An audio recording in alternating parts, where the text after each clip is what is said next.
L'appel est tombé. Dans l'affaire de l'arbitrage Tapie-Crédit Lyonnais, le patron d'Orange Stéphane Richard a été condamné en appel à 1 an de prison avec sursis et 50 000 € d'amende. Il a été reconnu coupable de complicité de détournement de fonds publics.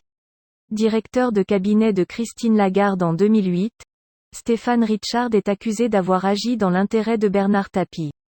3 ans de prison dont 1 an ferme étaient requis. Peu après le jugement, il a annoncé se pourvoir en cassation. L'ancien magistrat Pierre Estoupe et l'avocat historique de Bernard Tapie Maurice Lantourne ont eux été condamnés pour escroquerie, respectivement à 3 ans d'emprisonnement ferme et 300 000 € d'amende, et à 3 ans de prison dont 1 ferme, 300 000 d'amende et une interdiction d'exercice pendant 5 ans.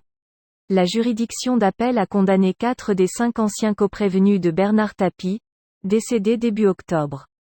Stéphane Richard, 60 ans, qui était à l'époque directeur de cabinet de la ministre de l'économie Christine Lagarde, a été reconnu coupable de complicité de détournement de biens publics.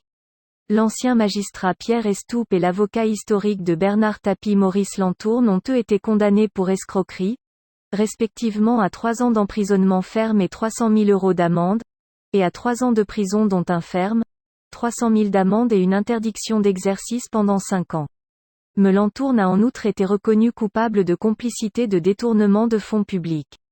Jean-François Rocky, ancien président d'une entité chargée de gérer l'héritage du Crédit Lyonnais, a été condamné pour cette même infraction à 2 ans de prison avec sursis et 25 000 € d'amende. Un autre fonctionnaire, Bernard Semama, a pour sa part été relaxé. La juridiction a en outre condamné MM. Estoupe et Lantourne, ainsi que les sociétés venant au droit de Bernard Tapie, à payer notamment environ 400 millions d'euros en dommages et intérêts aux entités chargées de gérer le passif de l'ancienne banque publique, au titre du préjudice matériel, ainsi que 45 000 € au titre du préjudice moral.